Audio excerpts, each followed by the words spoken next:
Perkara dugaan korupsi pengelolaan timah pada wilayah izin usaha pertambangan PT Timah Tbk tahun 2015 hingga 2022 dinilai merugikan negara sebesar Rp271 triliun. Kasus korupsi Nilai pada itu berasal tata dari berbagai niaga jenis komoditas kerugian yang perlu timah ditanggung, wilayah izin yakni usaha kerugian lingkungan dan pertambangan ekonomi PT Timah serta Tbk biaya tahun pemulihan. 2015-2022 Jaksa Agung selaku penyidik sudah menetapkan 16 tersangka baik dari pihak Harvey swasta Muiz, maupun suami PT dari Timah. aktris Sandra Kasus Timah Dewi, ini turut ditetapkan menyeret sebagai nama-nama tersangka populer oleh seperti suami dari Kejaksaan aktris Sandra Agung Dewi, dalam Harvey Muiz, dugaan dan Helena korupsi Lim. di PT Perempuan yang Timah dikenal Tbk sebagai tahun Crazy Rich Partner 2015 Dahab. hingga Salah 2022. satu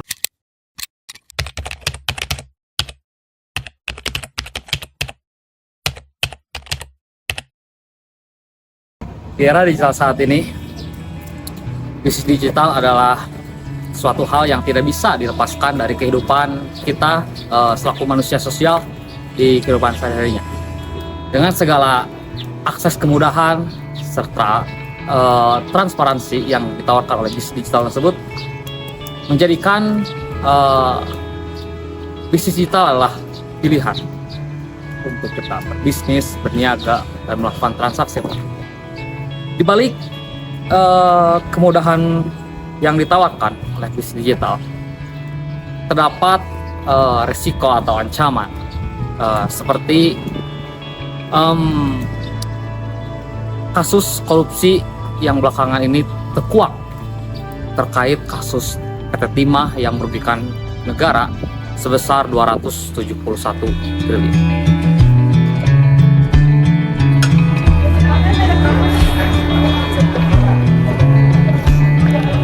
Kasus korupsi yang kemarin mencuat ke publik yang merugikan negara sebanyak 271 triliun menjadi contoh bahwa korupsi dapat dilakukan di mana saja. Seperti yang terjadi di sini, kasus korupsi terjadi di lingkungan bisnis digital.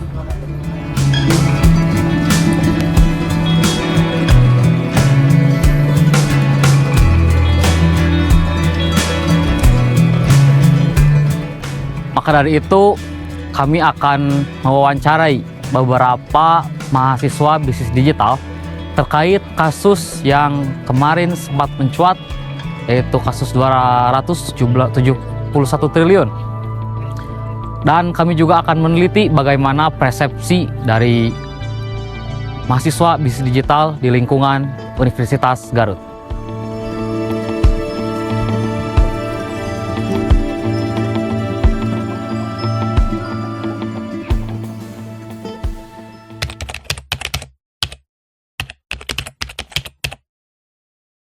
Sebelumnya dengan Kak siapa?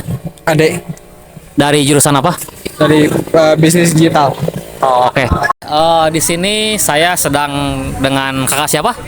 Saya Sandra Ardani Oke, Kak Sandra ini dari jurusan apa? dari bisnis digital Fakultas Ekonomi. Oh.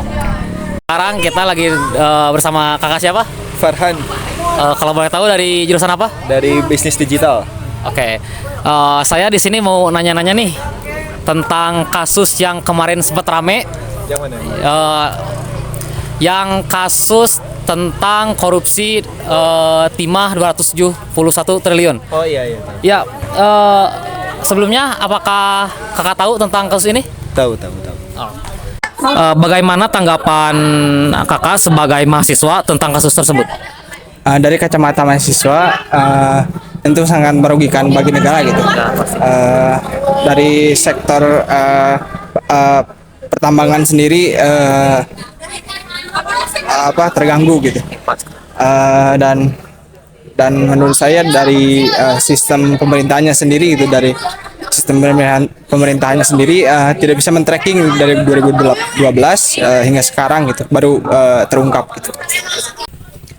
Untuk kasus tersebut mendalami tidak, tapi namun untuk dasarnya bahwa namanya juga korupsi ya, mengambil hak orang itu tentu tidak baik, jelas ya kan. Itu sih tanggapan saya, itu janganlah gitu korupsi dan harus ditindak lanjut lah pokoknya. Oke. Kalau saya melihat dari kasusnya ya, berarti kan di sini ada sebuah kesalahan sistem sehingga tidak bisa di-track dari awal si korupsi ini, sehingga ya berarti yang harus diperbaiki adalah sistemnya. Gitu. Jadi yang harus diperhatikan dan lebih diperbaiki itu adalah sistemnya kalau menurut kakak. Oh ya. Menurut kakak apa sih langkah yang efektif gitu untuk mencegah kasus korupsi di lingkungan bisnis digital? Untuk mencegah kasus korupsi di lingkungan bisnis digital mungkin kita harus transparansi ya dalam administrasi keuangan, misalkan kalau di sistem bisnis digital ya, terhadap konsumennya mungkin, terus dan keadilannya bagi yang memimpin juga, memang yang menciptakan sistem juga tentunya harus adil dan transparansi tadi itu sih yang paling cegah kalau di dunia bisnis digital sih. Mungkin dari saya, kita harus memperbaiki dari segi sistem, dari segi organisasinya, dari segi administrasinya. Balik lagi tadi, korupsi itu bisa terjadi karena kita tidak mempunyai sistem yang baik, sehingga ada orang-orang yang mempunyai kesempatan untuk berkorupsi ya. Sehingga bagi saya, jika kita ingin menghilangkan korupsi, langkah yang paling baik adalah perbaiki sistem gitu. Oke, terima kasih sebelumnya untuk Ade telah bersedia diwawancara ya. Selamat menjalankan aktivitasnya lagi. Terima kasih ya Kak untuk waktunya. Selamat menjalani hari-harinya. Terima kasih ya atas wawancaranya. Oke, selamat melanjutkan hari-harinya seperti biasanya. Siap. Ya. Oke, thank you. Oke, terima kasih Kak. Mantap.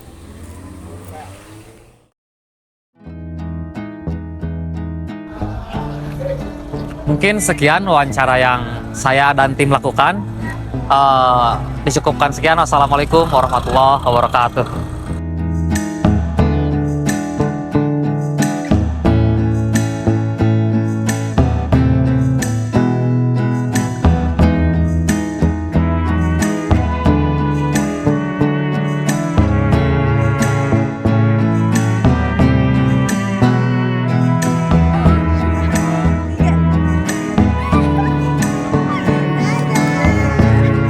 Pantai gitu.